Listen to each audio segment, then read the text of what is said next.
নমস্কার বন্ধুরা, আজ আমি রান্না করব চিংড়ি মাছের মালাইকারি। যা যা উপকরণ লাগছে আমি বলে দিচ্ছি। প্রথমেই লাগছে চিংড়ি মাছ, কুচানো পেঁয়াজ, দারচিনি, এলাচি, তেজপাতা, কাঁচামরিচ। এদিকে লাগছে মরিচের গুঁড়া, ধনিয়ার গুঁড়া, জিরার গুঁড়া, গরম মশলার গুঁড়া, হলুদ, জল, তেল, লবণ আর মেইন উপকরণ নারিকেলের দুধ। এবার আমি মাছগুলোকে ভেজে নিচ্ছি।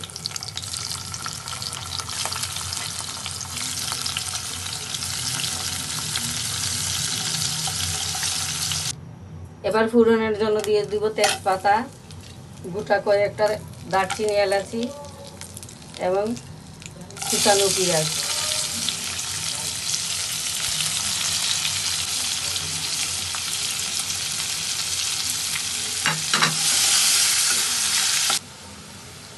পেঁয়াজ আমার ভাজা হয়ে গেছে, এবার আমি মশলা ঢেলে দিব।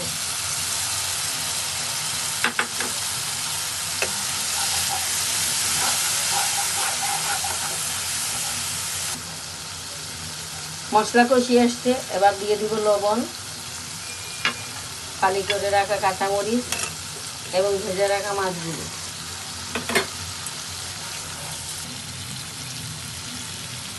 এবার দিয়ে দিব নারিকেলের দুধ, দিয়ে দিব সামান্য পরিমাণ গরম মশলার গুঁড়া। এবার সামান্য ঘি দিয়ে নামিয়ে ফেলবো। বন্ধুরা, তৈরি হয়ে গেল আমার চিংড়ি মাছের মালাইকারি। এই রান্নাটি যদি আপনাদের ভালো লেগে থাকে তাহলে অবশ্যই আমাকে লাইক, শেয়ার এবং আমার পাশে থাকবেন, আমাকে এগিয়ে যেতে সাহায্য করবেন। ধন্যবাদ সবাইকে।